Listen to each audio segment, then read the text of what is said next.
of Wargaming on the Ear Firm Network.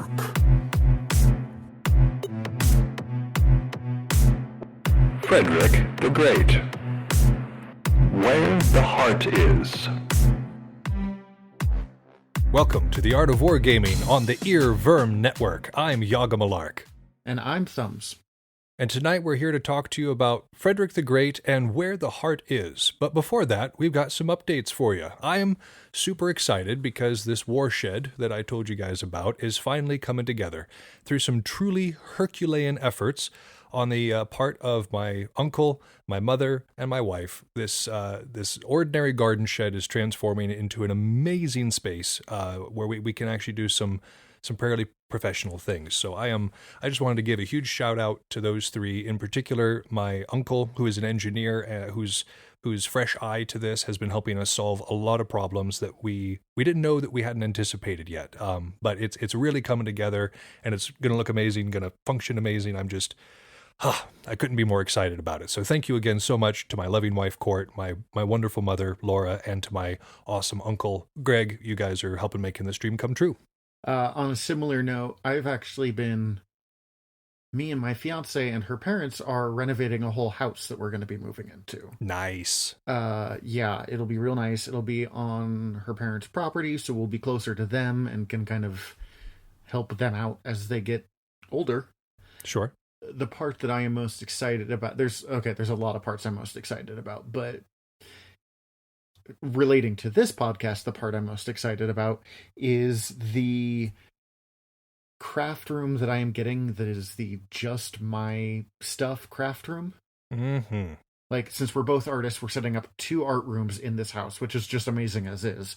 But, like, there will be the one for the, like, painting, drawing, sit down, do intricate detail. And then there will be the stuff that I do, like the leatherworking and the foam smithing and I won't be able to plastic dip in the room, but there'll be like a back door out onto a porch directly from there. It's like a big Belagarth hobbying room, basically. Yeah. All the stuff that takes up a lot of room and drives everyone else nuts can get put into one room, and it'll be perfect for them, and it'll be perfect for me. I'm so excited for this. Life's coming up roses. I feel weird to be excited about something in the midst of a pandemic, but I'm glad both of us are getting a nice space in order to conduct our business. This is going to be a nice thing progressing forward, I think. It'll be good for us, and it'll be good for you guys, listeners, because the better we can do our stuff, the better we can talk to you about this stuff.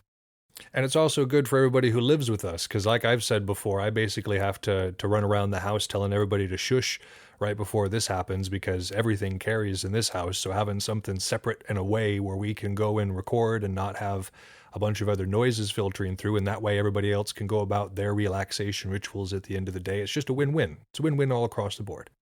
Oh yeah, I am super excited also because I got a new microphone set up. I got specifically the H4n Pro from Zoom, which is a portable thing that has 2 microphones built in it and just all sorts of cool stuff, which is nice because before I was stuck. I could only record in the living room. I had to like kick everyone else out.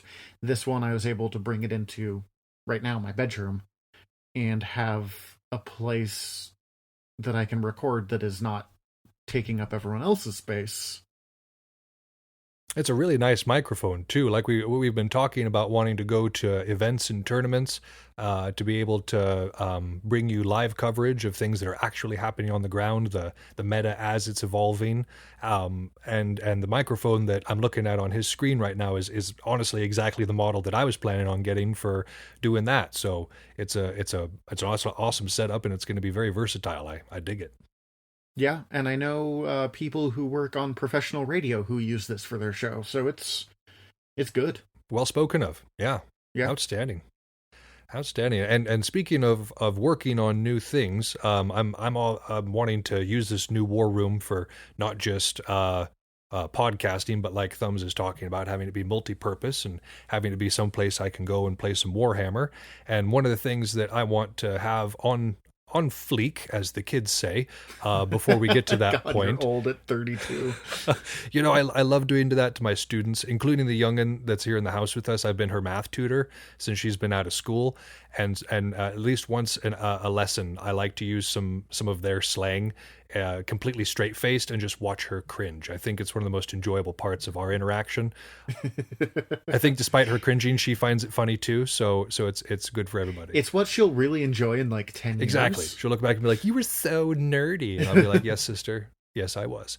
So, I've been working on terrain because, like I said, I want my board to be fly. I want my new games, whenever the season kicks back off, to be absolutely excellent. And so, I've been taking what I normally my discretionary fund that I would normally sink into Warhammer, into my armies, and putting it into new terrain. Now, this is understanding that the new AdMech stuff is about to drop right before we're recording this episode, so I might have a slight hiccup in my terrain buying in order to get, all the new AdMech stuff because it's gorgeous. But yeah, I'm really focusing on the terrain aspect because I think that's the one thing that my club, we need to, the place that we go, the Bashaw's house, they've got some really nice homemade terrain that works really good for our purposes. But we're wanting to do YouTube videos and that sort of thing. And for a YouTube video, you want it to be something that like looks really professional, looks really like polished. And so I'm thinking like official Games Workshop terrain is the way to go for that because it looks so good. And I mean, it's spendy, but like with everything from Games Workshop, you get what you pay for, and it looks great. And but you were talking about something in your crafting, incorporating something into a new style, into an old style. This idea of lenses and helms, we were talking about before the show. I haven't actually done sunglass lenses yet. Like that is on my list of priorities. I had done sewing goggle bits onto helms before. I am moving my hands in front of my face that Malark here can see, but of course in the infamously visual medium of podcasting, it's not as helpful for the rest of you. Eventually we'll have a Patreon, and eventually we'll have like a live cast that you guys can watch us be goofy on, but for now you just have to listen to our pantomime, as it were. It's great because I talk with my hands a lot. But I've always really liked the look of lenses and like eye coverings and working that into helms, and it's nice because I sometimes like wearing sunglasses when I fight, but I can't do that with a helm on for the most part. But I was looking on a bunch of Star Wars costuming pages actually, because they do visors on everything, and I was looking at what they did, and I've been taking techniques that I learned there and applying them to Belagarth lenses, and I actually made a Bane from Batman mask, like a luchador mask basically, and I put red eyes into it, and it looks super cool. Now that you're saying this, of course, the thing that's going through my head is having a Dark Angel helm from like the Warhammer 40k universe with like that dark green leather with like a red lens in it. That would just look so cool. I have already found that Warhammer 40k helmet pattern that I need to experiment making. Y'all, when this happens, I'm going to be putting these photos on Instagram, and you're going to be able to see a Belagarth Legal 40k helmet. It's going to be beautiful. It's going to be beautiful. I think I have found the stuff I need to do for a Space Marine, not an Eldar, a Tau, and I have ideas for Orcs, Imp Guard, and Eldar, but I haven't done those yet. You would just tickle me pink if you could figure out like a Skitarii helm. Like that would just be amazing. I don't know what those look like, but I will look those up and see what I can do. I have also found a leather pattern for a hat that basically just looks like a commissar hat. So nice. Just really, I might not play 40k, but if I'm going to be part of a 40k podcast, I'll find my own ways to be involved. That's right. That's right. I like that. It's a good attitude. And you have good works too. So like I said, I'm looking forward to having that little bit of an upgrade to the kits. And again, this is a good way to be spending time. We're all looking to find ways to just keep ourselves busy and keep our hobbies alive in our hearts. And so, if doing a little crossover like that, if you got pictures of your own, if you're somebody who does Belagarth or somebody who does 40k and you've got something really cool you want to share, please just post it to our Facebook page. We'd love to see it. So before we get into this chapter, we kind of want to talk a little bit more about what makes this book distinct from the two books we covered previously, because we've covered The Arts of War by Machiavelli and Sun Tzu individually. And everybody kind of focuses on something different. It's one of the reasons why I don't think we're going to run out of material for this podcast, is that, there's just so much throughout history, and all these different areas and all these different people approach it in such different ways and focus on such different things that I honestly think we've got material forever as long as we play our cards right. And Frederick does something special here in that both Machiavelli and Sun Tzu, their books were meant for a wider dissemination. Like, they were written for a particular audience, but it was also with the understanding that they were probably going to be published and widely distributed to a wider group. And they kind of wanted them to be treatises that could be general in a lot of ways and apply to a lot of different situations.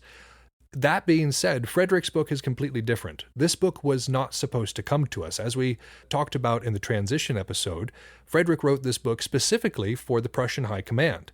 It was not supposed to be accessible to anybody else. It was only by accident that it was reprinted and disseminated to the rest of the world. But originally, this book was written for Prussia and Prussia alone. So a lot of the detail in here is very specific. It goes into things about like how to invade and properly occupy Saxony and Bohemia and states that don't necessarily exist the way that they did then now. Some of the details are even more specific, though, and this is the part that I kept getting stuck on. First thing I asked you when we started up conversation before recording this is he's got advice in this chapter that, like, for food carts, use horses, not oxen. Oxen don't work. And I was like, why the heck are we not allowed to use oxen on this? And neither of us actually know the answer, but I'm sure the people he was writing to would be like, oh yeah, that makes sense. I mean, I would speculate it would have something to do with the ground, that because they were operating in primarily hilly and mountainous terrain, that because horses are more fleet of foot, that they might be more useful and also more utilitarian in a general scope. But that's just simply that's speculation. I don't know that for certain. Mm-hmm. Or the other one that I was just kind of blown away on was he talks about not just like how much food you want to make sure you're carrying for your horses, but what kind of food? Do you want it dry? Do you want it fresh? Do you want it blah, blah, blah, blah, blah? And if you do this one, it'll make your horses bloated and not give them enough nourishment. That is something that Machiavelli wouldn't have even been capable of doing. And he was into minutia, too. It wasn't like Machiavelli liked to skimp on the minutia. No, but Frederick, we talk so much about how he's brilliant. This is why he's brilliant. His mind was just devoted entirely to every aspect of war. And when Machiavelli and Sun Tzu recommended know your enemy and know yourself, this is kind of what they were talking about. They were talking about really knowing the ins and outs, really knowing the exact details of what you were dealing with on both sides. And so when we're looking at this excessiveness of Frederick, it's not excessive, because if you see his victories, they speak for themselves. He was able to get such consistent victories because he was so consistently detailed and thorough with his approach to war. There's a quote from the first Sherlock Holmes story, A Study in Scarlet is the name of it, where Holmes and Watson are talking about random knowledge, stuff that, everyone knows this. How do you not know this? And Holmes talks about how people think of memory or the insides of your brain as this unlimited space, but he thinks of it as an attic. And everything you learn is one new piece put into the attic. And so people who know bits of everything end up with a very cluttered and confused attic, while Holmes, who focused entirely on crime, everything he knew was crime. Or how to stop crime, I guess, technically, had a very organized, specialized attic that he knew where everything was. It all connected to each other. And I thought of that while reading Freddie here. Everything he knew was war. But that's interesting because his training wasn't that. Like, if you look at his childhood, he focused almost entirely on the arts and on the higher things of learning. And so, I mean, the fact that he was able to switch gears so heavily and be so successful at this, I think that's part of his genius. Not just everybody can halfway through their life go, you know what, I want to be an expert at something completely different than anything else I've learned about. Mm-hmm. It also, like, this minutia kind of helps describe why he was so bad at palace life. Not just that he didn't like it, but he already knew all this minutia. He didn't have the patience to learn a whole new set of minutia Another place where we're going to talk about his wife, like we did extensively in the transition episode, because, my God, she was so helpful and so essential. She was the reason he was able to be successful in that particular field. Yeah, absolutely. But again, it was his eye for detail here that made him successful. And so, like, where he was not as successful at one aspect of ruling, he may have ruled over a very successful kingdom, but that was in part to him and in part to the other people he had helping him, including his wife. His detail in terms of how he approached war was incredible. And I think it's something we can absolutely learn from. I'm a proponent of Math Hammer. I like going through my armies and figuring out average damage ratios and all that sort of thing, because it helps me plan out what I can do better, because that's the way I think. And I'm not saying that necessarily everybody needs to get down to that level of doing long division and statistical probability charts on weapon damages, but you can learn something from this, I guess is what I'm saying. You can go into every battle prepared, is the idea. Yeah, I think that's good for just jaw-jacking. What do you think? I think we have properly introduced ourselves here. All right. Now that you guys know who we are, as if you haven't after 25 episodes. Oh, are we on episode 25? We're on episode 25, my man. Nice. Sorry, it's a milestone landing. I didn't realize we were on that one specifically. Yeah, 25. But yeah, without further ado, we're going to get into the foundation of the army.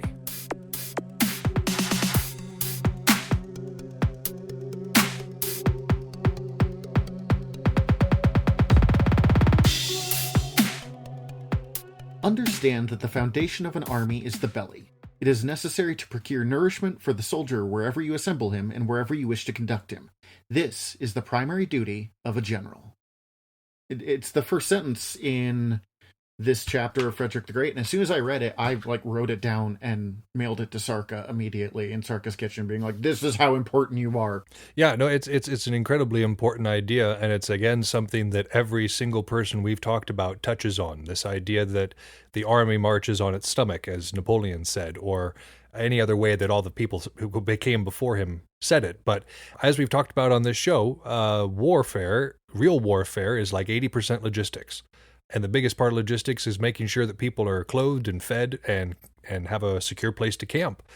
And I know we've talked about this a little bit before on the show, but each time we do this, we're going to do it a little bit different so that we're not going over the exact same information. But we don't want to just skip over it because this is incredibly important. It's incredibly important to history. It's incredibly important to any sort of athletic endeavor, and it's important to wargaming, where we want to be functioning our best too. And as we've mentioned before, this is a thing I think that doesn't get discussed enough when talking about wargaming. Because we're like, you're going to come to an event, you're going to fight, you need this for the field, it'll be awesome. And then we kind of sometimes mince over the details. But there's a lot of lessons to be learned here. And again, it's not super flashy. There's not a whole lot of heroics unless you count being a very hungry person who suddenly gets a very gratitude-filled meal from someone, and then you think of them as a hero forever. Sarka, we're thinking about you. Oh, yeah. I specifically remember the cheeseburger where she became a hero in my eyes. It's the best way to make friends at an event, let me tell you. But you don't want to have to necessarily be dependent on that. And so we always want to be, the more you can prepare for ahead of time, the less you have to think of time of. The last thing you want to do in the middle of an event is have to be scrambling to figure out where your next meal is going to come from, because you want to be focused on one thing and one thing only, and that's being involved in whatever you're doing, whether that's a Warhammer 40K tournament or an SCA event or a Bell event. You want to be fully present. That's the whole reason you're there. It's a little vacation from regular life to be able to focus on the things that you like. Last thing you want to have to think about is some minutia, like what am I going to eat next? So it's good to have a plan. That's I guess the point of all this. Yeah. Oh man, I forgot lunch is the worst thing to think. Oh yeah, because then the next however long is spent trying to figure out where that comes from.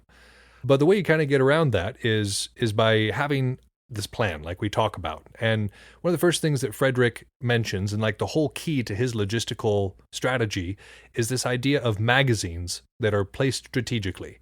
So in the terms of like operating in the country, he recommends to place them behind where the front lines are going to be, but within a distance that they can easily be transported, that the contents can easily be transported to wherever the troops are. And as your front is moving forward, so too should your magazines be moving with you to make sure that everybody's being properly reinforced. Now, this isn't a huge issue for the sort of things that we do. We're not necessarily moving our camps when we're at an event or at a tournament, or at least I hope not. I don't want to move my room. I'm set up. Not if I can help it. But this is kind of like, park your car close to your campsite. Right. And so for this, for us, it's more along the idea of store all of your food and all the things you're going to need for preparing that food in a central location. We've talked about this before, but I think it's a good thing to reiterate. If you're there with a group, and again, if you're there with strangers, I'm not saying that you necessarily have to come together with people that you don't know or don't trust. But if you're there with a group of people... I'm with you now. Yeah, just adopt half the camp. But if you're there with people you know and people you trust, it's a good idea to pool your resources. But so let's say you want to get this magazine together. Let's say that your realm or your unit or your Warhammer 40K team or what have you is going to be going to another place for an event, tournament, etc. And you want to have this quote-unquote magazine assembled. Well, there's a couple different methods for assembling one.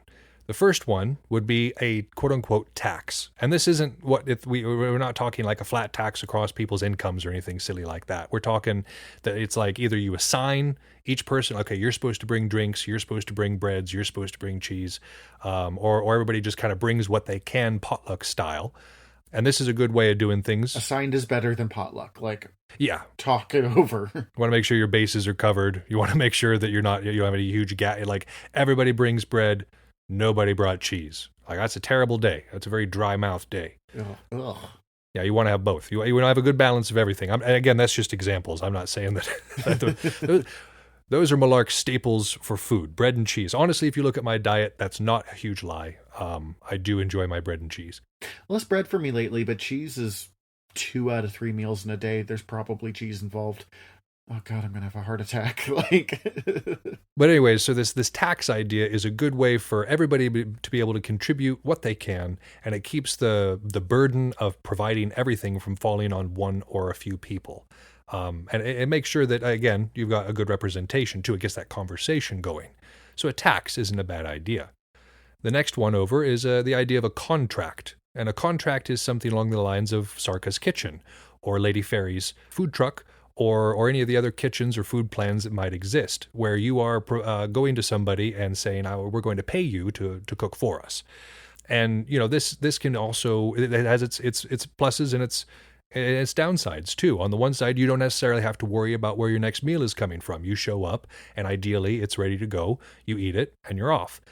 That being said, occasionally there can be supply issues. Occasionally there can, and sometimes you show up and everybody else decided to show up right then too. So if you had someplace to be right then, you might be waiting a second in order to make sure that everybody gets something to eat.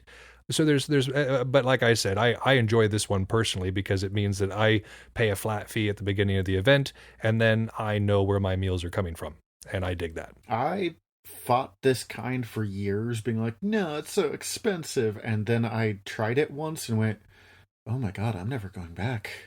Now that's also Frederick's critique of it, is that it's expensive. Anytime you're contracting in a war zone, it's going to be more expensive than just having brought your own things or taxing your own citizens. So there is that aspect to it. If you're on a budget, the contract approach may not be the best for you. But if you're not necessarily on a budget, if food is something you want to spend a little bit more on, food plans are a really good idea. A lot of events now are also inviting outside vendors in, so you'll get things like food trucks coming in from other places, and this can be awesome. When I was in Southern California, I had my very first real taco, and I'm sure most of you are listening to this being like, what does he mean, real taco? And if you come from the northern part of the States or from Canada, you will understand that the Mexican food or the Latin American food that we get here isn't legit. It has been anglicized and deprived of all flavor for the most part. Some of them are still really delicious, but it is not a genuine taco.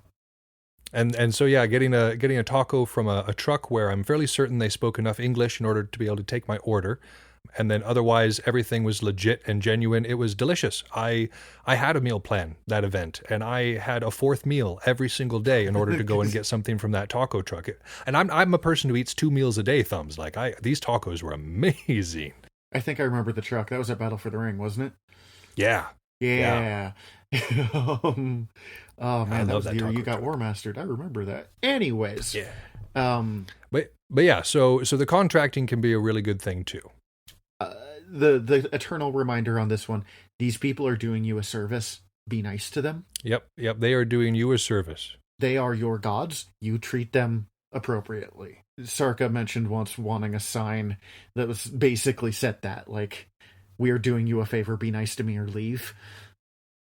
It's so strange to me that somebody even has to say that. Like, I don't even understand why that needs to be mentioned. Like, I mean, maybe it's just the family I come from. I come from a Slavic family, but if you weren't nice to the cook, you didn't eat. And that's just the rule. I'm very trusting. I'm going to assume that none of our listeners are people that we need to tell this to, but just in case, I like to drive this home. Ever since I worked food service, I have been very devoted to reminding people to be nice to food service. This is like the 8th time we've mentioned Sarka here. Part of this is she's the big name of camp life, basically, in our neck of the woods. Also worth mentioning, we tried to get her in on this episode, but we just didn't have time to figure out the technical yada yadas before we were able to get her on. So we will get Sarka eventually. I know that we're going to, when we eventually talk about the institutions of the Romans in the next book, we are absolutely going to be talking about food again. So I think that'd be a good time to aim to get her on, because again, she's been doing this for a second and she's seen the ins and outs of it and can give us a good on the ground perspective as to what it's like to try to feed an army. So yeah, this contract, again, like we've said, it has its pros, has its cons. I think both of us have spoken in favor of it.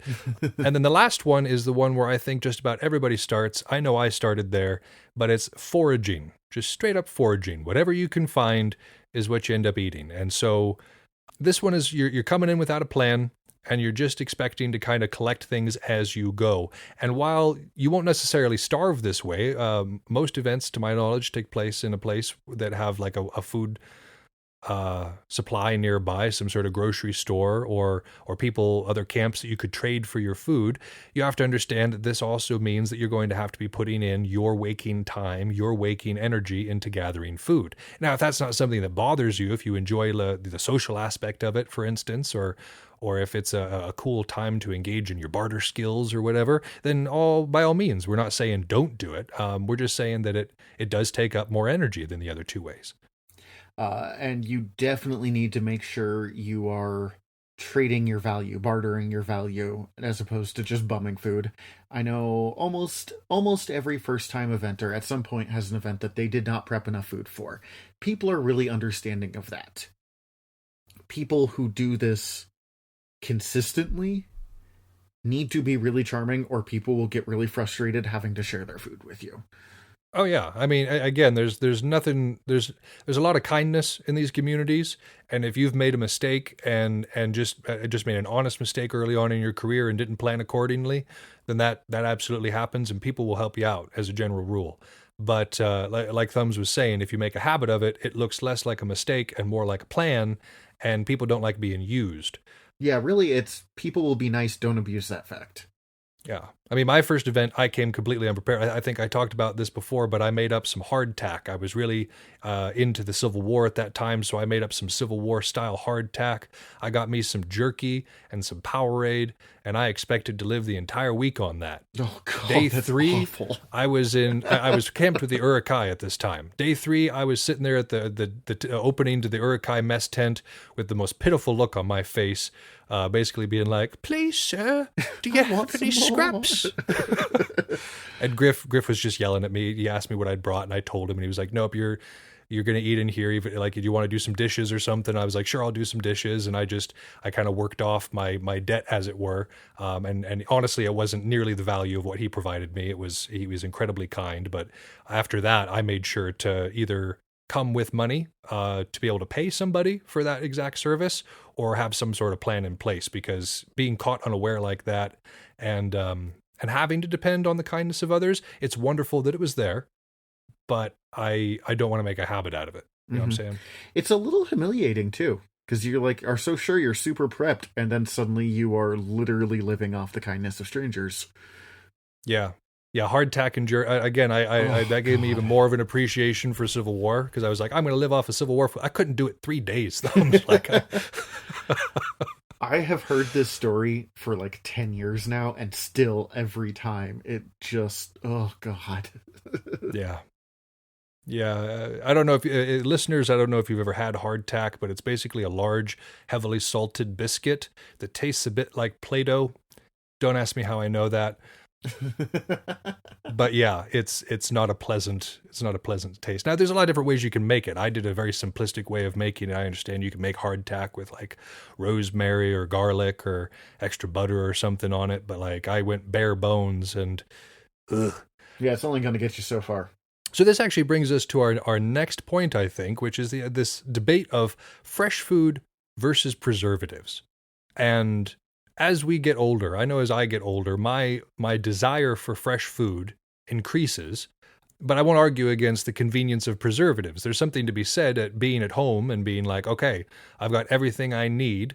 It's in these cans or in these mason jars. And when I get there, I know what I'm going to be eating. You've got your plan. You've got what you're doing. It seems all good. The downside to that is it's very heavy.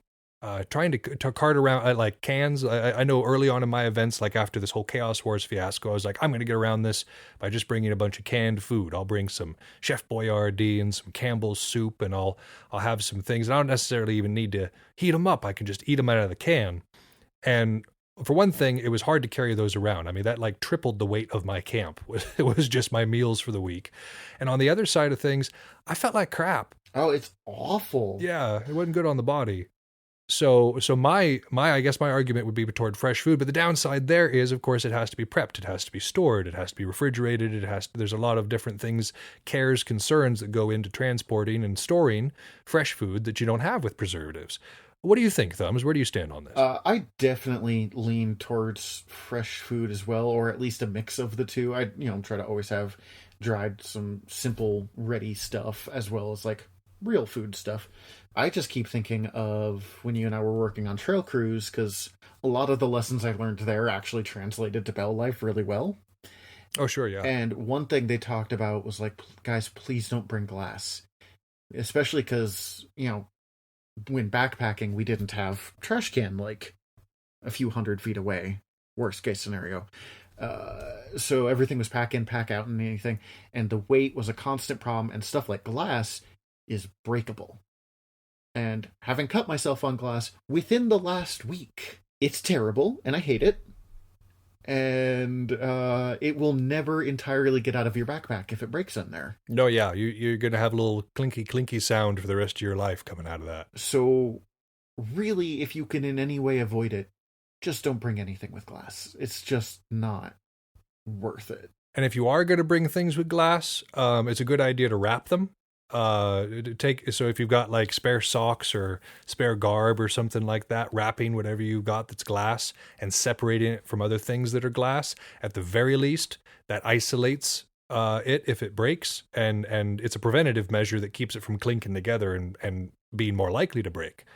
So that's a good idea too. Wrapping it, or towels. Like if you're bringing a towel, wrapping a mason jar in a towel or a bottle in a towel is a good idea. Really, any kind of padding will do you good. Yeah.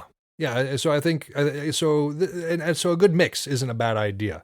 If you want to bring with you some jerky, some dried nuts, some dried fruit, some of those kind of things when it comes to preservatives, things that are more of a snack item that you're going to grab between meals, that's definitely not a bad idea. But relying entirely on preservatives, it definitely gives you an icky feeling by the end of the week. Yeah, you feel kind of preserved yourself. Yeah. Yeah, and so having those fresh fruit, those fresh veggies, fresh meat, just fresh anything, it's just good for the body. And so honestly, the best thing you can do is try to plan for a mix of both. That's honestly the thing. But that's if I didn't have to choose, I would say do both. I usually end up doing both personally.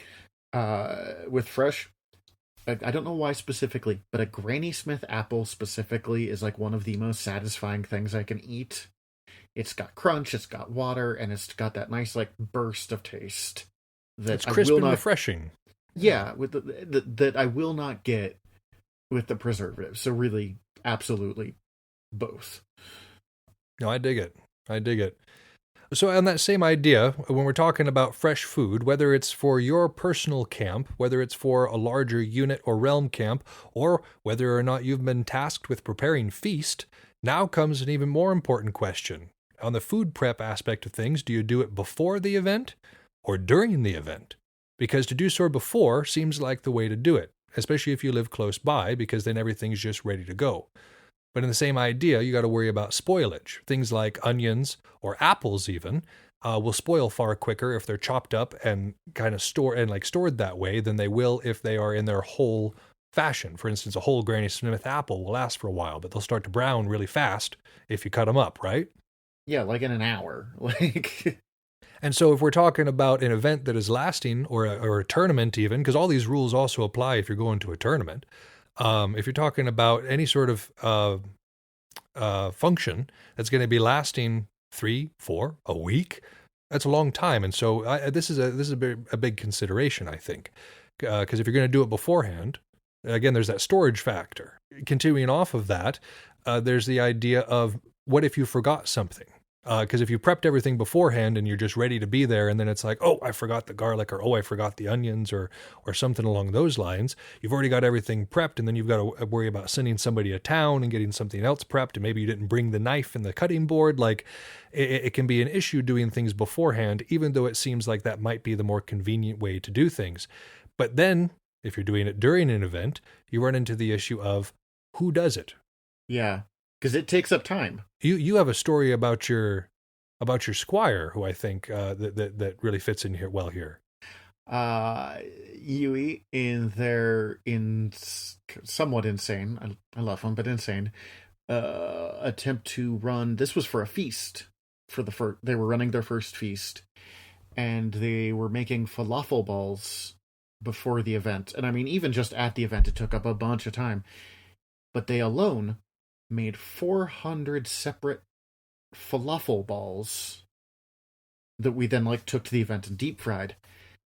That is so much work for one person. One person making 400 falafel balls. Were they paid a dime for this? No. No, they should have roped other people in. Oh, yeah. To this day, they're like, I don't ever want to run a feast again. And I'm like, I mean, I loved your feast, but I don't want you to have to run a feast again. I've seen what you plan for yourself. And again, I think it would have gone a lot smoother for them if they would have had somebody who was assisting. If they could have had 2 or 3 more hands who are helping make those meatballs, cut them down to only 100 apiece. That's far more manageable. Oh yeah. And then it makes you actually enjoy it rather than just hating it the entire time. And that's easy enough to find when you're like, I need someone to help grill this, or in those cases, deep fry this. There was people lining up to help out with that, but you have to remember, it's not just the burger on the grill. It is, making 50 burger patties, or cutting the pickles, or whatever. Apparently I want cheeseburgers now. Yeah, in some of the bigger events, places like Aukfest or Battle for the Ring, I know that they usually go with a catering service, some sort of outside business that does all the food prep elsewhere and brings it day of.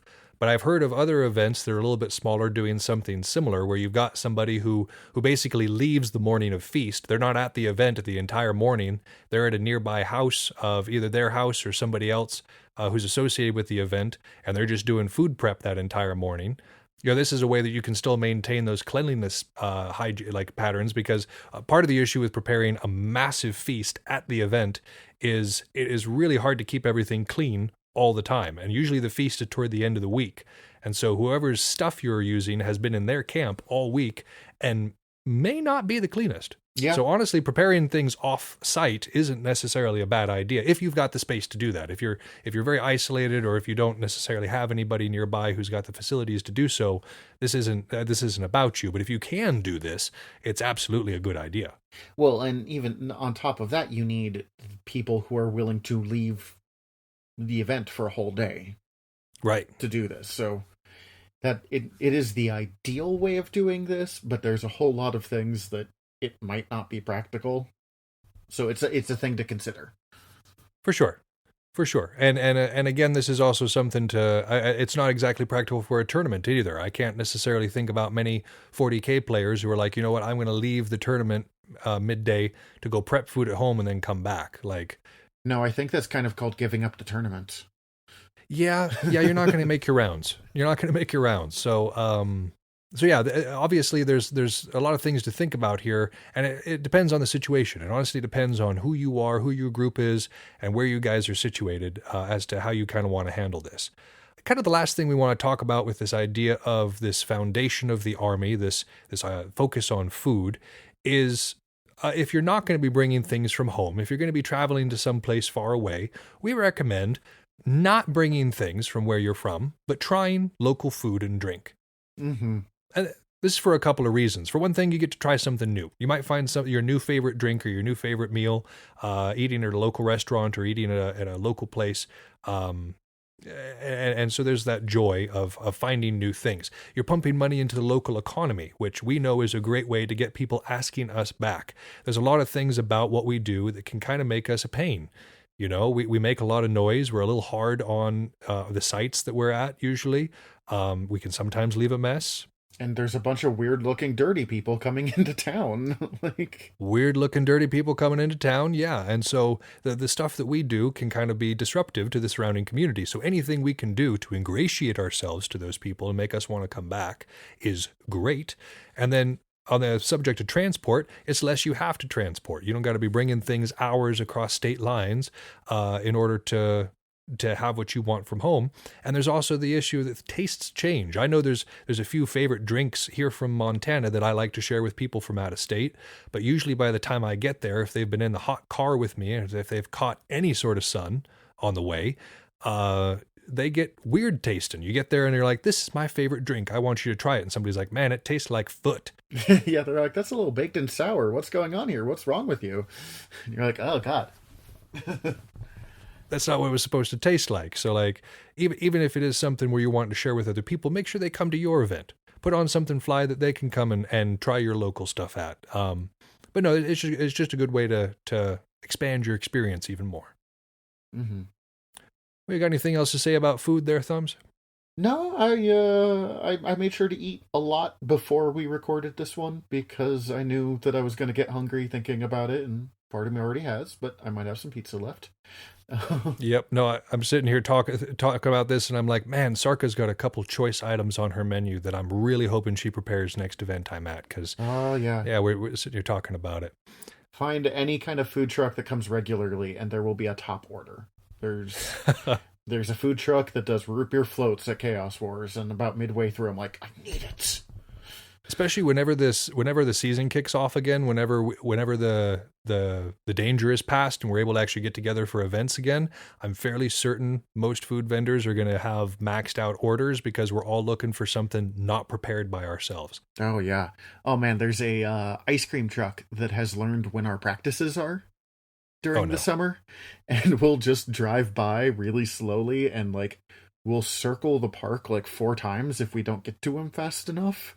Because he knows that, like, we won't necessarily stop a fight, but if he catches it during a break, he'll get, like, 10 hot, weirdly dressed people being like, please give me your cookies. Ice cream bars. That's a sound business strategy right there, yeah. But I think since we're done making ourselves hungry, I think it's time to move on to the next topic, which is placement with a purpose.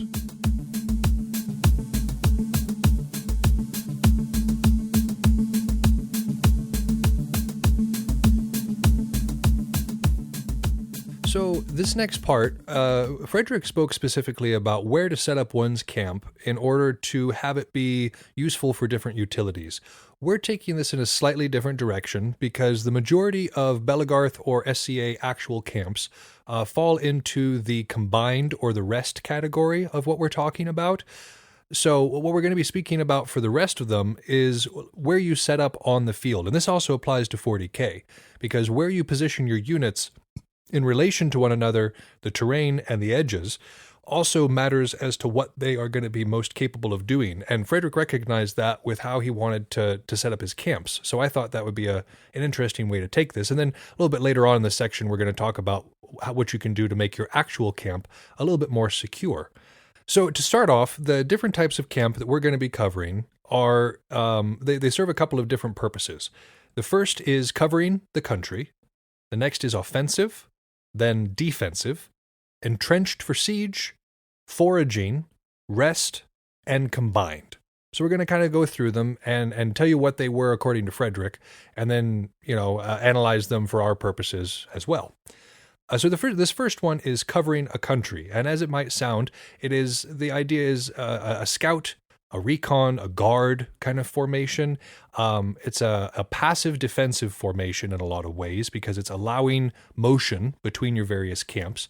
But the idea is to occupy the heights and to have a hard edge nearby. What Frederick actually describes is like a large stream, marshes, impassable woods, some sort of defile. But for our purposes, because there's actually an edge to a 40K or a Belagarth field, that's what you're looking for. Now, when you're doing this, you want your other sides to be equal. You want your threats to be equal on all sides so that you're able to respond in due time to everything. You don't want necessarily one strong side, one weak side, but try to balance everything out. Your flanks need to be supported. For this plan to work, you need to have 2 or 3 more camps, or in this particular case, more groups. So in this idea, you've broken your group up into 3 or more smaller groups, and they are supporting one another using these different ideas. And then you definitely want to have your rear, or a place that you could call your rear, to be free, which is to say that you can reposition. The place where I've seen this setup used most effectively is actually in realm battles. Sure. Because you'll do realm battles, and then you'll split up in your unit in the realm, so you're with the people that you know how best to work with. Mm-hmm. But then you're not like all stuck in one line together, but you're still working together to do stuff. You're kind of separate, but you're supporting one another's actions. And what this allows for is you definitely want to have enough distance between the two of you that an enemy force is going to be tempted to pass between, because that's going to be a perfect ambush opportunity for you. If you can manage to hit your enemy on more than one side and confuse their response, that's ideal. And so this idea of having these smaller, mutually supportive groups, it's also very much like wolf packing in a lot of ways. Like this whole idea of setting up and being a distance that, again, is tempting for somebody to step into, but where you actually do have a threat. It's very useful. It's very useful. And this is the only way that you want to occupy the center, honestly. And there's a lot of different theories on this, and this is just my own personal opinion on it. You never want to occupy the exact center of the field unless you have at least 2 good flanking positions to support you. Yeah, and even then, I don't hold the center much. Usually if I'm going into the center, it's long enough to, like, challenge people to come out, and then, like, fading away from the center as quickly as I can. I will sometimes use this in 40K. Like if I'm playing Death Guard and I'm going against an army that is not super shooting heavy, I will often move to occupy the center, because as Death Guard, I'm so slow that I need to have the best response times in any given direction that I can get. And that gives me the best threats. And I'm also thick enough that I can take it in that particular case. So if your play style, if you're a heavier armored, heavier shielded unit, for instance, like the BOF or the Urukai, taking the center might not be a bad idea, again, if you have those supporting elements, because you're more made to weather it. Now, a unit that is more made for mobility might not want to stay in the center very long. Again, to take it for a second and threaten and then move out again, that's something different. But if you're planning on sticking around for a second, high mobility might not be the best served there. Yeah, us here in the Gelfin support squad, that's like, well, we have spears and archery, let's do this. The center is a little less our friend. Sure, exactly. And it speaks to the unit composition really matters on this one. And it's the same thing for 40K. Your unit composition is going to tell you whether or not you should be in a place where you're being shot at a lot. The Death Guard, their whole strategy is we get shot at, we don't care. The Imperial Guard, not so much. A little bit more fragile. Eldar, not so much. In Necrons, you might be able to pull it off. I definitely have seen Juniper do it once or twice in games and have good effect from it. So, again, it depends on your composition. Depends on what you're rocking and what you've trained to do. So this next type of camp, or this next type of setup, placement, what have you, is an offensive placement. And this one is characterized by being open in the front, which is to say that you have a lot of different ways you can maneuver, a lot of different options to the front. Restricted on the sides is another big thing here. And so from my reckoning, it's good to have a hard edge on one side and then maybe a piece of really big terrain on the other. I know here in Western events, not as big of a thing. Yeah, we don't use a whole lot of fortifications, but I know when I was in the East, any of the Der Damarian events, or when I went down to Eastwind Under Siege, fortifications played a huge role in a lot of those fights, and being able to use them to your advantage would absolutely play a part in any one of those battles. So if you've got that as an option to be able to put yourself in this position, it gives you the best capability of moving forward. Again, this offensive placement is not designed to be stayed in. You're not going to be sticking around in an offensive placement. The whole point of it is to move out of it to somewhere else. Start safe, go somewhere. Right. And so I definitely see the Gelf do this. Like, this is something, because you guys have such a really good support base, and when you can lock something in and have like a good direction, you can really put some hurt on something. The offensive setup is something I've definitely seen you guys do. Oh, yeah. Any thing like that where, I mean, the problem of taking the center is we have to protect all sides. When we only have to protect one side, a bunch of spears and a bunch of archers, and I mean, we're not just that, but that's kind of like our two specializations, are real useful right there. We can lay down the power to balance out some of our lower defense. And in the way of 40k, any of your glass cannon or super mobility based units are also going to benefit from moving around the sides and being deployed in an offensive manner. Again, you want to be supported on both sides, so you don't have to worry about having to devote your forces to protection. But again, you want to make sure you're open in the front, you have options, and as usual, that you're open in the back and can reposition as needed. So forces like the Eldari, forces like the Tyranids, honestly, and it depends on the build, obviously, but your stereotypical Tyranids benefit from this offensive playstyle. Obviously, you're trying to get across the field as quickly as possible. The next one is a defensive playstyle, and this one is characterized by being in high fortified ground where you have at least two easy fallback positions. This is something that Frederick really stresses. For all these formations, he says, make sure it's open to the rear. This one is no exception. But for this one, he really stresses that you need to have at least two fallback positions, two contingencies where you know that you're going to go to. Because let's face it, the best defense has flaws. The best offense can falter. And so making sure that whatever you're doing has contingency is so important. It's probably the most important thing about what he's talking about. It's a real popular thing to like think like, oh, if I need to be good, I need to be ride or die. Like, I need to just punch or die. There is no run. And there's times in history where that's proven true, it's times where it's proven effective. This is another part where Frederick was so good, even though he was very much not a believer in that. There was always a new fallback position. Because if he was going to make losses, he was going to make you work for it as hard as possible to make it not worth the cost to get those losses. And you want to make sure that you're always fighting in the best position for you. You want to make sure that you have advantages. And if suddenly those advantages are gone, you want to make sure that you can move into a position where you can get those advantages back or get new advantages, but you always want to make sure that you've got something working for you. And so again, this defensive position is not a hard defensive position. This is not a last stand. This, like what Thumb said, this is where we die. Like, that's not the point of it. The point of it is saying, okay, this is a tentative defensive position, and if it doesn't work out, if the battlefield changes, which it often does, we're prepared to move to another position to continue being defensive.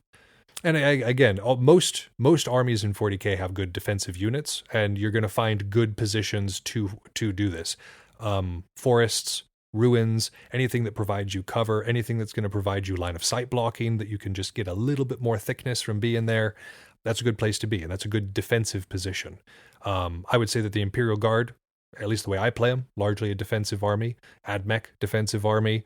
Tau, defensive army. A lot of the armies where you can just sit back and shoot at them is what we're talking about for defensive a lot of the ways. But the ones that aren't defensive are entrench for siege. And entrench for siege is the next type of camp that we're going to talk about. And this is one where you're preparing to invade what he calls a village or a castle or something like that. Again, in the Western Belagarth, we don't see this very often. I don't remember the last time I saw a fortification at a Western Belagarth event. Battle for the Ring. Battle for the Ring often has at least one or two scenarios with fortifications. Battle for the Ring will have them. Thabra will have them. That's about it. But otherwise, apart from a few hail bale setups occasionally elsewhere, you don't see it. You see it a lot more in the East, where I'm not sure I went to a single event where there weren't fortifications of some kind. And so at some point, if you're going to these events, you're going to be on the side attacking those fortifications. Chaos Wars has done it a little bit, but it's still like two very small things. But it definitely was a learning process of like, oh, I've got this, yay! Now what do I do with it? Or like, oh, they've got that, boo! Now what do I do with it? Right. And it's a different style of warfare. And so what Frederick recommends is that whatever position you occupy, don't spread yourself out too thin. Do not occupy a position that is too large for you to guard. And this is important because anytime you're dealing with a fortification that is being sieged, you have the potential for a breakout. Which is to say them trying to go on a counteroffensive or trying to maneuver out of this defensive position. And if your troops are spread so thin that you're not able to adequately reinforce your line, what's the point in having it? And so again, Frederick recommends to not occupy a space that's too large to guard. You want to use terrain to your advantage to try to get as close as you can without enduring as much fire as you can. If there's a slope that you can use to block fire, or in the case of 40K, some hills, hay bales, whatever side of the fortification is most, because a wall not just defends the person inside, but it defends the person on the outside in a lot of ways. Because it limits the ability for people to maneuver, and it limits what can come out of that, especially in like Belagarth. If you've got a walled side, sure, I can't go through it, but I can use it to get closer. Mm-hmm. That's kind of the idea. And again, you can use a wall, a cliff, forest, whatever the case may be. You want to occupy heights nearby so that they can't be used against you. Yeah, and the idea, Frederick recommends digging ditches. That's not something we generally do. If you bring trench works, if you're a person who brings fortifications in 40K and you actually have trench works, they're not a bad idea. Especially if you're going against somebody who uses a lot of fortifications. But in the terms of Belagarth, we don't typically use ditches or that sort of thing. No, for the most part, if you start digging trenches in the middle of that golf course, we're not going to get to come back next year. Yeah. No. So these are the types of what Frederick describes of these placements that we thought applied to Belagarth and 40K when it came to like actual field placement on the field. The rest of what we're going to be talking about in this section applies to camp life. So specifically about when you're off field and when you're in the rest of the event and thinking about where you want your camp to be and what kind of purpose you want your camp to serve. So the first one here is a foraging camp. And it's more the purpose of this one than the actual utility of it. But he describes it as a fortified or a naturally strong location is the best place to set it up. And you want it to be a hidden spot because this is obviously basically a forward magazine where you're collecting supplies to be disseminated through the ranks. The last thing you want is for the enemy to discover it.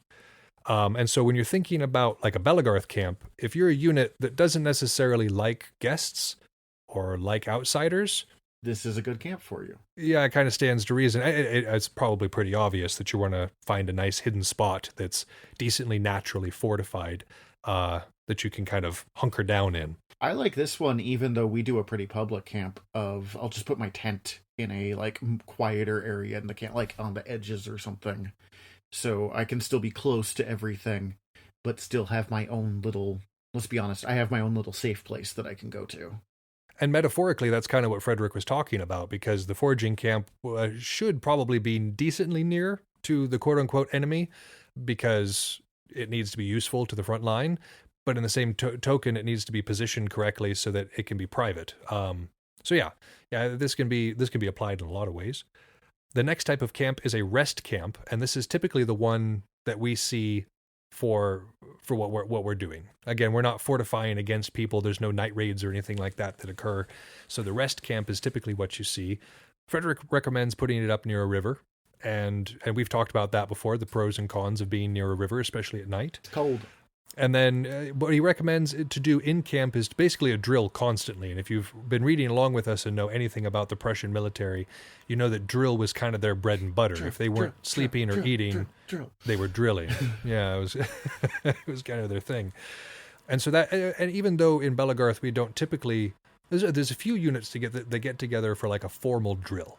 But most units that I've seen basically will just have sparring constantly. Like there's just kind of an area of the camp that's set aside for people to go and spar. And you usually have that constantly. People over there just testing their skills against one another. And it's always recommended that you go and participate if you're able to. Juggernaut Camp at Chaos Wars has an actual like ring they have set up. So it's not just like, oh, here's a general sparring field. It's like, here's lights, here's a ring, here's this. It's in front of our camp, but not in our camp. And so anyone can come in and you'll see people from every unit in the game popping up and fighting them. And they get to practice and they get to learn what those other units are like in the process too. I think Frederick would be proud. Way to use your rest productively, as it were. And they tend to need a camp near Gelf Camp, so I get to take advantage without having to prep for it. Huzzah. Love you, Juggernauts. So yeah, the rest camp is what we find ourselves in for the most part, but honestly, what we all find ourselves in every single tournament and every single event is a combined camp. And this combined camp is where you have multiple groups that have come together under one banner and are all trying to survive. And what Frederick recommends is kind of what we do already. Keep your spaces separate, but close enough that you can be of mutual aid to one another. I know that when like Triad camps together, for instance, we will have a section that is basically Dark Angel, a section that is BOF, and a section that is EBF. But, I mean, obviously we're still kind of together, but it's separate, so that if I need to come back to camp and I need to get the attention of Dark Angels, I know exactly where to find them. You know, it's there's still an efficiency to it, even though everything's kind of together. I mean, I've talked before about Stygia Camp. I always make sure to set up a little side area on the side of Gelf Camp where Stygians that might not have a unit can come camp. People who are going to their first event can go camp with us. Same thing. Like, together, but separate. Because again, this idea of maintaining the privacy for not just people's actual privacy, but for efficiency's sake, to know who is where so that you can mobilize people quickly, it's also an important part of what we do. Yeah, those are the types of camps. Did you have anything else to add on that, Thumbs? This is, I say this a lot in this podcast, this is all pretty straightforward, so I think we're good. Especially when we're dealing with people who are as, again, into the minutia and into explaining things as like Frederick or Machiavelli are. It doesn't leave a whole lot of room for interpretation because they are very, very specific with what they mean. Well, and Frederick himself, too. Like, I keep imagining what it must have been like to have a conversation with this guy. Like, oh my gosh. I don't have to imagine with Machiavelli. I know what it's like. I read his dang book, and it was terrible. It wasn't terrible, but I would have hated holding a conversation with him. I can't even imagine what talking with Frederick was like. Is it just like Data from Star Trek? With a more flamboyant. I'm thinking if you take like Freddie Mercury and Data from Star Trek and put them together into one brainchild, you not only get my favorite person in the universe, but also Frederick the Great, I think. I was going to say, I might have more questions after that description than anything else, but we can save that for a different day. That's true. So the last thing we want to talk about in this idea of camping, at least as far as Frederick is concerned, is security. This isn't something we've necessarily touched on before, but, you know, the vast majority of people that I've met in any of these communities, in the Warhammer community, in the SEA community when I was a part of it for a second, in the Amtgard community, Belagarth, Dagger here, what have you, the vast majority of people are trustworthy, hardworking, honest folks who are honestly good people, and you honestly shouldn't be that concerned about them. Like, the vast majority of them are just good people who are there for a good time on their vacation. That being said, it is a place with people where occasionally dangerous persons get in, or you may have reasons that you want to control access or flow to your camp. For instance, my unit is starting to get older. A lot of us are bringing our kids with us to events, and we don't necessarily want every random stranger being able to wander in and out of our camp without our knowledge of them being there. So when these things become the case, when we acknowledge the fact that we live in a human world, and that we have things we want to protect, we also have to acknowledge that camp security is a thing that we have to think about. Now, Thumbs brought up a point before we started, before the show started, but when we were talking about this, in the terms of the more security you have, the less inviting your camp then becomes. I was thinking about in walls in particular, because I've seen several camps that put up walls, and it always looks real good, and it gives a real, like, sense of, this is our camp, but it can make you seem standoffish to other people. Walls keep people out. And while that may be the point, you also have to, like Thumb says, it has to be something you think about. So when we get to the point where we're talking about walls, do keep that in mind, that even people that you don't necessarily want to keep out may be deterred by security measures, but depending on what your situation is, that may be a risk you're willing to take. So the first thing he talks about is the idea of pickets. And these are, in actual military science, a picket is an outlying camp that you got like a network of them that basically provides you eyes and ears away from the main camp so that you know if the enemy is approaching and can react accordingly. Yeah, so you don't get just like, oh, look, they're here. Yeah, they're just on you all of a sudden. For us, a picket would be well-lit, visible entrances. So making sure that you have some sort of glow sticks, tiki torches, lantern, something near where you consider the entrance to your camp, where you can get a good look at everybody who's coming in and out. It's just a good idea. And it also gives people, it's like, oh, okay, there's where we go. I can see where we're supposed to go. As opposed to, whoops, I'm tripping over every tent stake between here and there, and it's terrible for me, and you're all mad at me now because I've collapsed your tents. Exactly. I don't have stories. What are you talking about? Yeah, I've never done that, he says, looking around nervously. So the next thing he talks about is the idea of garrisons. Now, in a literal sense, these garrisons are you go out to the outlying villages nearby and install your troops there to make sure that nothing untoward is going on. That is not specifically or literally what we're recommending, but in the idea of garrisons, it is know your neighbors and make friends with your neighbors. You know, if there's a unit camped to the left of you and a unit camped to the right, it's a great idea to go over, introduce yourselves, and basically say, hey, we'll look out for you if you look out for us. You know, if we're away from camp and you see somebody poking around our camp that you've never seen there before, let us know. We'll do the same for you. And it can set up a nice security outside of the camp as well. So again, you've got this whole network of security that's extending beyond even the borders of your camp. It's a good idea. Yeah, just be a good neighbor. And then like we were talking about with the walls, he talks about entrenchments. And so he's talking about digging ditches as deep as you can dig them, as wide as you can dig them, with as many walls as you can have. Again, we're not digging ditches except for the purposes of rain funneling.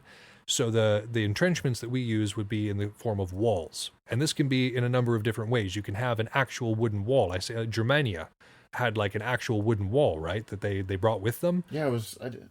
I don't remember what it was made of, but it was intimidating. Yeah, it actually looked like a palisade on the outside of their camp. It was actually pretty cool. Or Dark Angels, we have a rope and cloth system where we string a bunch of rope from trees and then put tarps over those. And so it makes this artificial wall, this cloth barrier around the outside of our camp. You can just use a rope, just a rope string going around saying, okay, this is not where we walk. You know, you have to go this way or that way. And these are good ways of, again, steering people towards your pickets or your well-lit visible entrances and controlling the flow of traffic in and out of your camp. One thing to be aware of if you're going to do walls of any kind, I learned this the hard way with tarps, is be aware of the environment around you. We did it in a really open, windy place, and it just tore the whole thing down. Like our site for War of the Gate is really great, but we are on like the highest point for a couple miles in all directions. And so the wind would get going, and we had a pretty intricate like tarp and shade system set up, and the wind had other ideas. as it often does. So be aware, take that into consideration as well when you are choosing which way to go about this. Another funny thing about that, not necessarily something specifically to something you might see, but just kind of funny, the local wildlife in the area, specifically spiders, love walls if you're putting up cloth walls. And so if you're in a high spider area or a space that's having a fairly large hatch, when you're going to take your walls down, it is a good idea to check those to make sure that you're not going to be bringing home a bunch of friends with you. Just the normal number of friends with you. Yeah, just the normal number. And then the last thing he recommends, and this is something that we also recommend if it's legal, where you're going to be having, or if you're not under fire restrictions, is to camp near an area where you're going to be able to find fallen wood, or near a stream where you can find some driftwood. Any free source of burnable, combustible material is a good thing, especially if you're not actually damaging the surrounding environment. I am never, ever recommending that you go after a healthy tree for an event. Oh man, there's always someone that cuts down a like small, clean, growing tree, and I'm always just like, why? It doesn't burn, and it's... Fills me with rage. Just fills me with rage. Leave the trees alone. There is plenty of deadfall around. Go after that instead. You know, the thing that I never thought I would have, like, I never thought about it because I was so used to it until I went to other places that aren't... Montana? Yeah, Montana has a whole lot of... I learned to build a fire pretty early. I'm not great at it, but I know the theory. How? Yeah. You need small pieces of wood. You need small twigs, you need moss or paper or whatever. So when we say... Old man's beard? Old man's beard is great. We do not mean an actual old man's beard. We mean it's a lichen. Kind of moss. Yeah, that's a good point. For those of you from not around here, it's a lichen that grows on the trees here. That's extremely good fire starter. Oh, it's so good. It's the everything. Also TP. Yes, it is the everything when you're backpacking. Take that into account when you're doing the smaller areas. Once I went to an event once, and like everyone was starting to set their fires, and it was early spring, and the Montana kids were the only kids that could get a fire going. And eventually me and someone else just wandered from camp to camp and like helped light everyone's fires because they kept coming over to try and like steal burning wood from ours. And like one group, and I'm not going to say who they are, partly because one, that's rude, and two, I don't actually remember, had just gotten a huge log, and then they bought that like automatic fire starter you can buy at the store and just plunked it on the top and lit that on fire. And they're like, it says automatic. I was like, oh god, no, like, here, get this. And like, so also if you're going to do fire, learn how to set a fire. It is okay if you don't know. There are many things I don't know. Your life will be much better if you know how to do it before you're cold, tired, and hungry. YouTube exists, and there are a ton of survivalists on there that would love to tell you how to start a proper fire. I'm pretty sure you could exhaust yourself looking at proper fire starting techniques on YouTube. That's one of the better uses for YouTube I've ever actually heard. Just watching people light fires. Yeah, they've got great survival skills sections on there. Like you wanna spend a day learning about some stuff, just go on and find a YouTuber that knows a thing or two about survival skills and learn stuff. It's fun. So the other point that I think you had brought up was if you can bring an above ground fire pit, that's always a good idea as well. For one, it's far less impactful on the environment, which means we can continue using these sites without destroying them. And two, it's far less impactful on the environment because you're less likely to catch it on fire. Yeah, it's so much safer. And like the fires can't get as big, but you can still get a pretty good sized fire going in like most portable fire pits. And as I said, it's less impactful on the environment.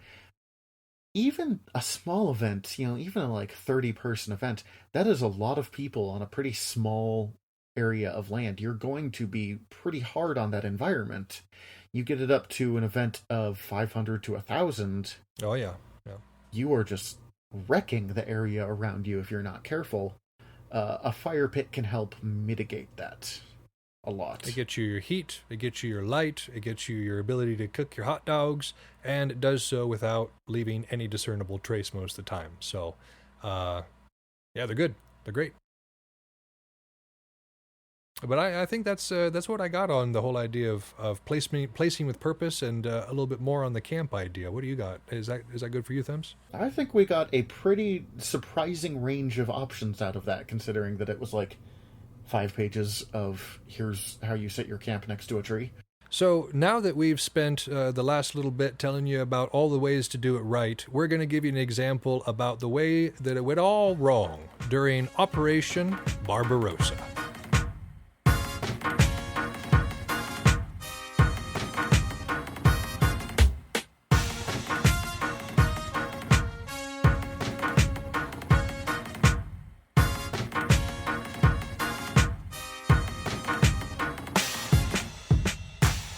So in all the previous battles we've done, it's kind of been, or campaigns, because this one's not a single battle, but a campaign. It's kind of been, let's show all the lessons of what people did, of what we just taught you, how it works. In this one, it's kind of, let's show how people ignored every piece of advice that this chapter gave, and how it went really terribly for them. Almost predictably so. Yeah. It was one of those things where all the shaping portions of Operation Barbarossa were very promising for the Germans. So the period of time we're talking about is between the 22nd of June and the 5th of December, 1941. And Operation Barbarossa was the push of the Germans into the Western Soviet Union in order to expand their already growing empire. And the force in which they did this with was the largest invasion force in history. We're talking 3.8 million personnel. And that's just people. That's not counting all the gear that they brought with them. That's just people rolling into this war zone. That's an incredible number of human beings. For a basis of comparison, that's, I believe, roughly 1 out of every 100 Americans or something like that. That's a lot. Like, that is... Many people you would know would have been taken for this. Now, they were facing off against the Soviet Union, who at the time, when this first kicked off, had somewhere between 2.6 and 2.9 million personnel in the area. So they were pretty decently outnumbered, and this was a large force. This was the same technique, by the way, that the Germans had used to take France, this idea of the Blitzkrieg, or lightning war, which featured heavily on the Panzer tank divisions, making large intrusions behind enemy lines, punching through the lines, and then coming back as the supporting troops basically caught the troops in a pincer. It was very effective on the solid defenses that were found during like the Maginot area and the Ardennes in France. And so they expected it to be just as useful here. And obviously it wasn't, because we were just talking about how they made all these mistakes. But we want to talk a little bit about these mistakes. Now, we're not going to go into heavy detail into a lot of the specific battles that occurred during this campaign. I'm sure in future episodes we will cover battles like the Battle of Moscow, which were very important and episode worthy in of their own right. But for our purposes here, we're just talking about Operation Barbarossa as it relates to these logistics ideas and the importance thereof. Real quick, before we dive into this is World War II, Nazi Germany. It is a very interesting time of history to learn about, but if you decide to do any of your own reading on this, be aware this is one of the most horrific moments in human history. It gets real dark real fast, people. So just go in knowing, I mean, it's Nazi Germany. It was going to be bad. But just go in knowing it's bad. And when we talk about the onset of this particular conflict, up until this point, the Soviet Union and Nazi Germany had been tentative allies. Now, this had been done so with deception on the part of Germany. It was very obvious from 1925 onwards that Hitler had no interest in cooperating with the Soviet Union, who he believed was populated by lesser people. And so when they started all these treaties and everything, I'm sitting there being like, did anybody read the man's book? Because he was sitting there calling you out in the book, and you're... Yeah, he was openly saying he was going to go to war with the Soviet Union at some point. Yeah. And so we all... this could have been seen coming. But the intent behind this was to conquer the Western Soviet Union, take the Slavs as slaves, use the Caucasus for their oil and their existing war machine apparatus, and then eventually turn the entire area into Lebensraum, which is like living space, which is to say exterminate everybody who was already there and repopulate it with Germans. So yes, when Thumbs is saying that we're talking about a fairly horrific idea here, yes, it was bad. It was bad. That's a nervous laugh, by the way. I did that. I was listening back to like the firebombing episode, and there was a couple of times that I heard myself laugh, and I was like, why did I laugh during that portion? And it's because I have the tendency to laugh nervously when I'm talking about something that makes me uncomfortable, and genocide makes me uncomfortable. Oh, the uncomfortable giggle doesn't show as well when you don't see the look of horror on your face. Yeah, you can't see the discomfort that we're both displaying over here. It's kind of amusing, even though it's not. Again, this is fairly serious stuff that we're talking about. So please forgive us our anxious giggles. But yeah, so the plan again was to push very quickly, very violently into this area. Some of the numbers on the onset of this conflict are kind of staggering. Thumbs, I think before the episode you were saying that there was it was huge. I was looking up, I was trying to find the specific numbers of casualties, and like not just casualties, but dead versus injured, etc., etc. And the number I found here was 150,000 Soviets were killed or wounded in the first week of the campaign. Now, again, we're talking about a combined force happening. So you've got ground regiments moving in, you've got your Panzer divisions moving very violently into areas and taking them. You've got the Luftwaffe, and they definitely had air superiority this entire operation. They controlled the skies, and so when we're talking about the numbers here, we're going to do a little bit of a spoiler and just kind of cut to the end in the numbers here, because even though the Germans lost, they lost the war, they lost Operation Barbarossa, they had to withdraw from all these territories. Their losses, casualties in total, were over 1 million. That's over 1 million dead and wounded and captured. But the Soviets, who won a Pyrrhic victory, it was near 5 million. We're talking, the exact number I was given was 4,973,820. Yeah, that's insane. Captured, wounded, killed. For reference, Missoula, Montana, the town we live in, has 77,000 people in it. So these numbers are staggering to us. Mm-hmm. And I think they're even staggering to most people who live in larger areas. Like, I mean, that million, Montana just got over 1 million people in it. We still have way more cows than people in this state. And the Germans lost more people on the Eastern Front alone than we have in our entire state. We talked about in the Hannibal episode how 85,000 people died on the Roman side in one of the battles. That was one battle. We spent most of that that episode talking about how horrific that was. This is double that in the first week. This is 10 times that by the end of this. Just on the Soviet side, 235,000 people died from non-combat causes. That's disease, that's cold, mostly cold. That is 3 or 4 times the size of my state. Not state, my town. That is so many people. And the reason we're telling you this is, again, when you look at these numbers, and most of the battles that we've talked about on this show, it's been like the winner has been the side that incurred the least losses. And when you see the fact that the Soviet Union incurred like 5 times the losses that the Germans did and still managed to be victorious here, that makes you look at it and go, what went wrong? The Germans had a really good plan here. They had a really good position. What went wrong? So that's actually what we kind of want to talk about here is how did this plan go so terribly sideways? The first one, and this is probably one of the biggest errors that Hitler made, was he became personally too involved in the inner workings of the war. He was not a soldier per se. I know he did. He served in World War I. But soldiering was not his forte. He was not a general. He was not well versed on the general staff or on logistics or on any of these things. But he liked to think of himself as a genius, and so he inserted himself into military matters and ended up firing all of the people who were really qualified to be making these decisions. For instance, Guderian, a person who I've spoken about tactically in much regard on this show, because he thought up a lot of very good tactics, despite me disagreeing vehemently with his politics. He was the one who came up with the whole Blitzkrieg thing.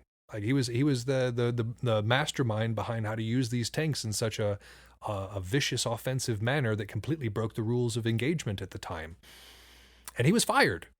Hitler fired Guderian for disagreeing with him on how the Eastern Front should be prosecuted.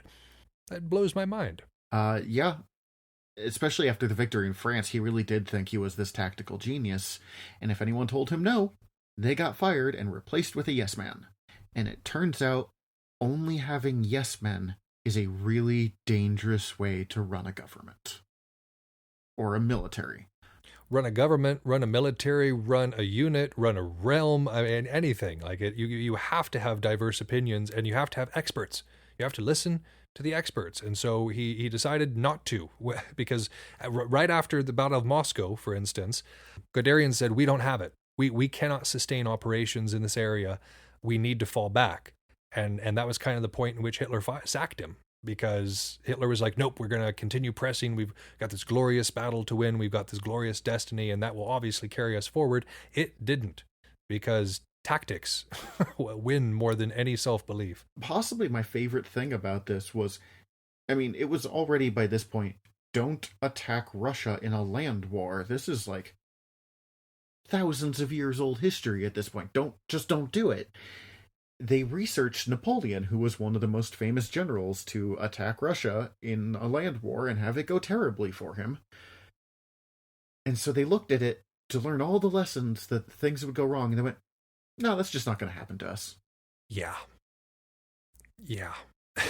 Why bother learning about history if you're not going to learn from history? That's my question. And yes, it's good that they didn't in this case, but still, like, it's very frustrating. Right. It's just, it's just from a tactical standpoint. Yeah, it's one of those things. And on that same point, they had no long-term plan. They expected that this rapid, violent prosecution of warfare would make the Soviet Union capitulate, much like it had for France, because France just didn't have the infrastructure to deal with this. They had just come out of World War I quite battered, and they just did not have the forces to prosecute this war. Germany got them. Germany got them early, and they got them before they could prepare, and they were expecting that same thing to occur on the Eastern Front. When it didn't, there was no long-term plan. Like Frederick was talking about, having your secondary, your tertiary fallback position, having your contingency plans, there weren't any. There was just success. That was the only plan that the Germans had going into this, which, that's dumb. Like, it's one thing with France, when you hit them hard and fast enough, there's only so much space in France. It doesn't take that long to get from one side of the country to the other. It can only hold so many people. You go to a place as big as Russia. The Soviet Union was the largest contiguous land empire at the time. Yeah, the Soviet Union. I keep saying Russia. I'm sorry, bad habit. That's okay. Take a look at the Soviet Union. Sure, they might have conquered something the size of France pretty fast, and then the Soviets went, well, that was like, the front porch. Let's take people from the back room and just toss them that way. And that's exactly my next point. They suffered these huge losses, like we're talking about, like up until and even following the Battle of Moscow, massive losses were incurred on the side of the Soviet Union. The difference between the Soviet Union and France is that the Soviet Union had a bunch of other regiments and forces to the east that they could just reposition to the west, and then they had an entirely new army. For France, when their army was gone, They did not have the capability of shifting an entirely new force from an area or building up an entirely new one very rapidly. That's what the Soviets had to bear, because what the Germans failed to do was claim these heavy industrial centers. What they failed to do was take out some of the larger regiments and the larger positions of political power. And so what the Soviets were able to do was not just reposition forces from the Far East and Siberia in order to strengthen the Western Front, but they were able to mass produce a lot of very high quality tanks. For instance, I'm a tank guy. I don't talk about that very often on this show because tanks specifically do not relate to wargaming, but I would be remiss here if I did not mention the T-34 tank. At the time, it was revolutionary. For one thing, it could be mass-produced, which was huge.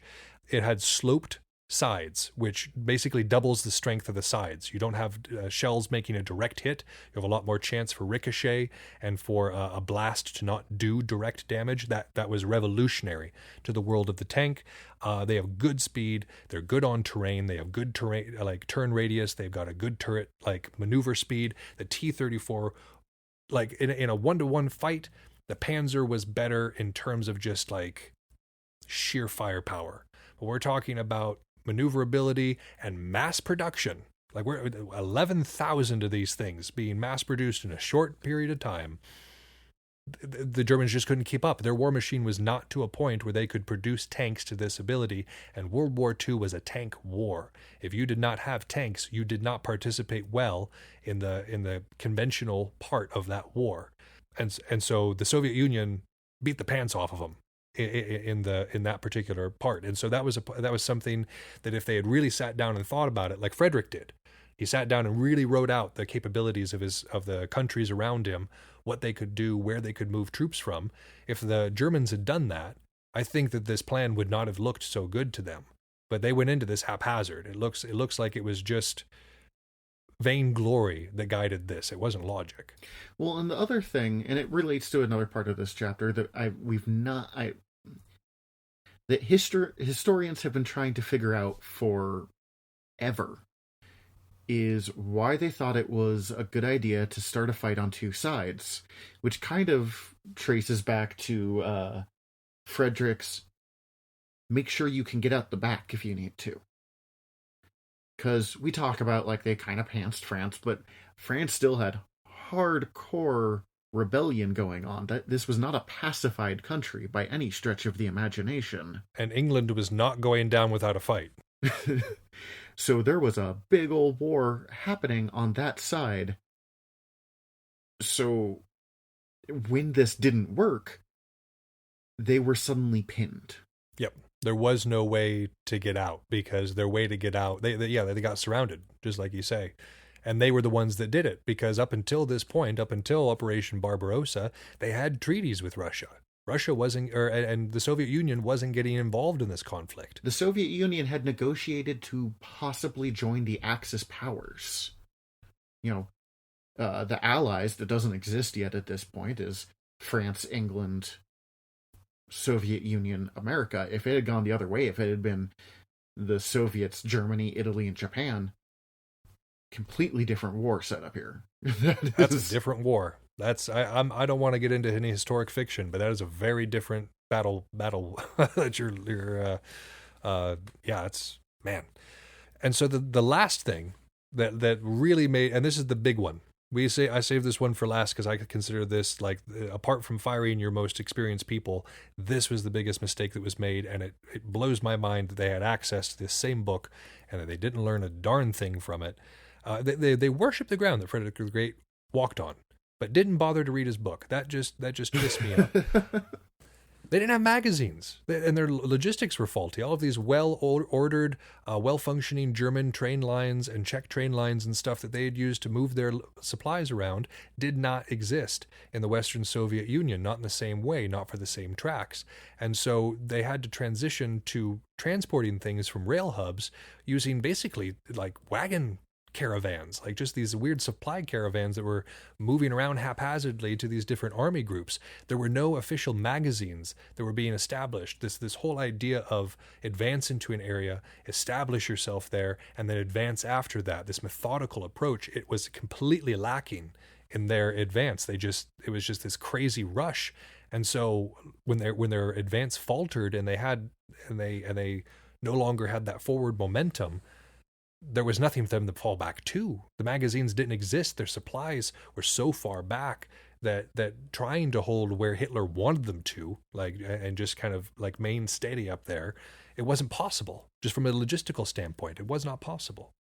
To really drive home, I mean, you said wagons, and that's not at all exaggeration. On the list of the strength of the different militaries, 600,000 horses are included on the German strength. This is a tank war. Cavalry existed in World War II, but it wasn't a huge thing by this point. Most of those 600... Reconnaissance. reconnaissance is what horses did better than tanks in World War II. That's basically it. That's all. So 600,000 horses. Some of them's reconnaissance, but most of that is to go where the trains couldn't. By 1941, that is woefully out of date, especially for 3.2 million or 3.8 million people. Yeah, it shifted.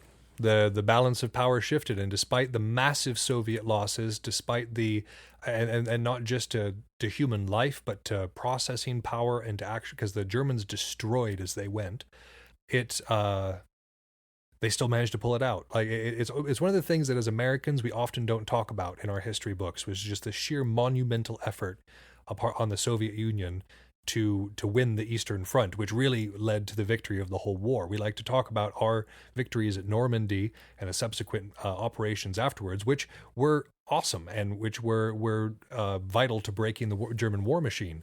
But without that combined effort and that huge pressure on the Eastern Front, we wouldn't have been able to do those battles. Yeah, we were not, like, the majority of the German army was in the East, fighting the Soviet Union. Those forces were not in the West, reinforcing the Atlantic line. We would have had a very different time on the beaches of Omaha if the full force of the German army could have been brought to bear. So again, like, it was a group effort, and I just want to, regardless of your politics on the matter, the part that the Soviet Union played in the war is often understated, and I think it should be acknowledged. So, what we learned today is that the army absolutely marches on its stomach, which is the foundation of everything that we're doing. So, thinking about food and making sure that you have a solid plan for food is never a bad idea. Where you set up your camp and subsequently where you set up your army affects the utility of what your army can then do and what your camp is best for. Security is obviously important, and then we're looking at some examples of how not to do all of this in terms of Operation Barbarossa. Thumbs, was there anything else that we missed?